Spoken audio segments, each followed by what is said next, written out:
Shalom, jumpa lagi dengan Renungan Kristen Daniel Story. Tidak seperti biasanya, kali ini saya akan share mengenai kisah hidup seseorang yang saat ini menderita sakit komplikasi, saudara. Ya, jadi mengenai kesaksian hidup. Kisah ini dimulai dari beberapa tahun lalu ketika orang ini harus dirawat di rumah sakit karena masalah pada ginjalnya. Saat itu ada seorang dokter yang memvonis bahwa hidupnya tinggal beberapa tahun saja, saudara. Jadi mulai tahun 2017 selama 3 tahun berturut-turut, 2017, 2018, 2019 orang ini harus pasang ring jantung, saudara. Jadi ternyata selain ada masalah pada ginjalnya, orang ini juga mengalami masalah pada jantungnya. Ya, dan kemudian ada lagi di tahun 2019 seorang dokter yang lain lagi, saudara, ya, yang memvonis bahwa penyakitnya tidak bisa sembuh. Ya, jadi saat ada di IGD karena serangan jantung di tahun 2020, dokter juga sudah mengatakan kepada pihak keluarga agar saat itu ya siap-siap dan mengikhlaskan karena orang ini dalam kondisi kritis dan bisa meninggal kapanpun, saudara. Pada tahun 2020, akhirnya orang ini harus menjalani operasi bypass jantung.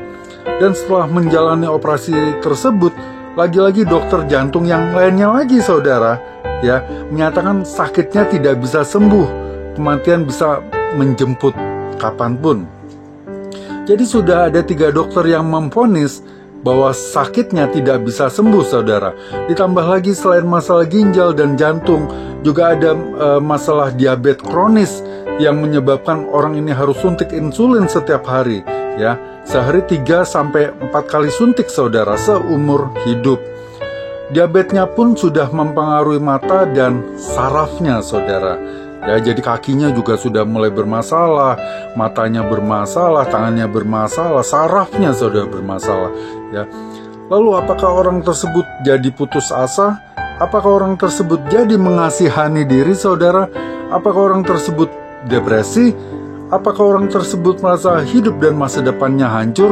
Ternyata tidak, saudara. Ya, kita buka Filipi 1 ayat 21. Karena bagiku hidup adalah Kristus dan mati adalah keuntungan. Kenapa mati adalah keuntungan, saudara? Karena orang yang percaya pada Yesus sudah menerima jaminan keselamatan. Ya, ketika dia mati secara fisik, dia akan hidup secara rohani, kekal di surga, saudara. Ya, kita buka Yohanes 14 ayat yang ke-6. Kata Yesus kepadanya, "Akulah jalan dan kebenaran dan hidup. Tidak ada seorang pun yang datang kepada Bapa kalau tidak melalui aku." Dari ayat tersebut jelas Yesus menyatakan dirinya sebagai jalan keselamatan dan hanya satu-satunya jalan untuk manusia dapat sampai kepada Allah. Kita buka lagi Kisah Para Rasul 4 ayat yang ke-12, saudara. Dan keselamatan tidak ada di dalam siapapun juga selain di dalam Dia, sebab di bawah kolong langit ini tidak ada nama lain yang diberikan kepada manusia yang olehnya kita dapat diselamatkan. Dia dalam ayat tersebut adalah Yesus, saudara, karena perikop tersebut adalah sedang berbicara mengenai Yesus.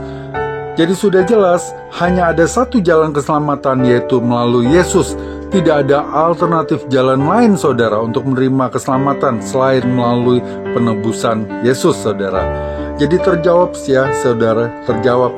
Kenapa orang yang saya ceritakan tadi tidak merasa ada masalah dan tidak takut mengalami kematian dan juga tidak depresi saat 3 dokter memvonis umurnya, saudara? Karena mati adalah suatu yang pasti, ya.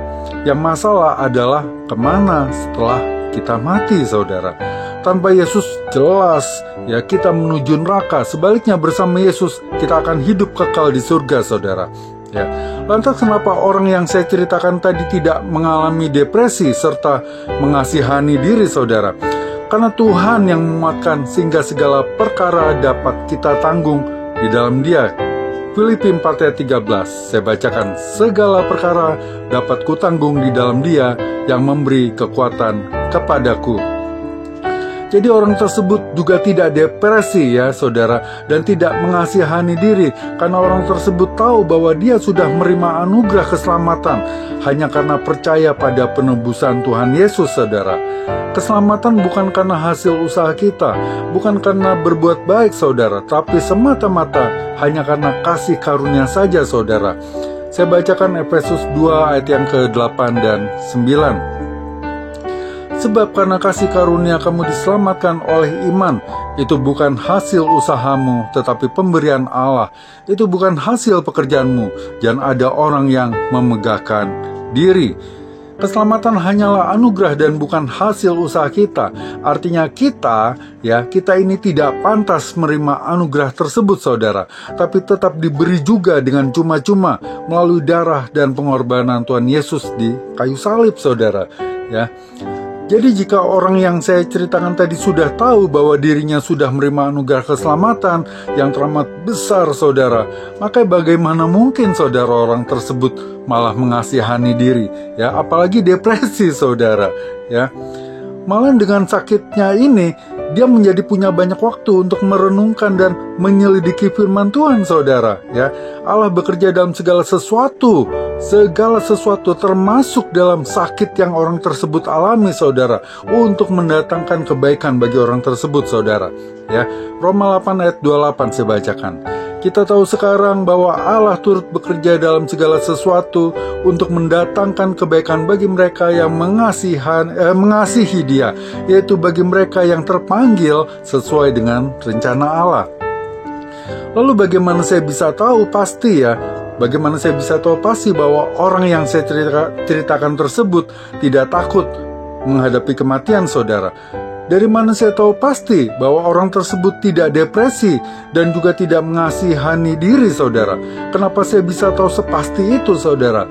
Karena orang yang saya ceritakan itu adalah diri saya sendiri saudara ya. Yesus yang membuat saya bersukacita saudara, mempunyai damai sejahtera, dan terlebih dari semuanya itu saudara, Yesus yang memberi jaminan keselamatan dan hidup kekal pada saya saudara. Saya juga harus tegaskan bahwa jika saya tidak takut menghadapi kematian, jika saya tidak depresi dan tetap bisa bersukacita, semuanya itu hanyalah karena Yesus saudara, bukan karena saya saudara. Sekali lagi saudara, bukan karena saya, melainkan semuanya karena Yesus. Semua karena Yesus saudara ya, bukan karena saya saudara. Biar dia semakin besar, tetapi saya harus semakin kecil saudara ya. Bagi saudara dimanapun Anda berada, saudara-berada yang saat ini ingin mengenal Yesus lebih dalam dan mau menerima Yesus sebagai Tuhan dan Juru Selamat dalam hidupmu, agar saudara juga menjadi orang yang dibenarkan Tuhan, saudara bisa ikuti doa saya. Kita berdoa bersama dan saudara ikuti. Tuhan Yesus, saat ini kami mau menerima Engkau sebagai Tuhan, dan Juru Selamat di dalam hidup kami. Masuklah ke dalam hati kami, berkuasalah atas hidup kami, jadilah Tuhan dan Juru Selamat, di dalam hidup kami, di dalam nama Tuhan Yesus, katakan bersama, amin. Bagi saudara yang membutuhkan pelayanan doa atau ada pertanyaan mengenai keselamatan atau hal-hal seputar kekristenan atau Alkitab, saudara bisa menghubungi WA yang nomornya saya cantumkan di akhir video ini dan juga saya cantumkan di kolom deskripsi. Tuhan memberkati.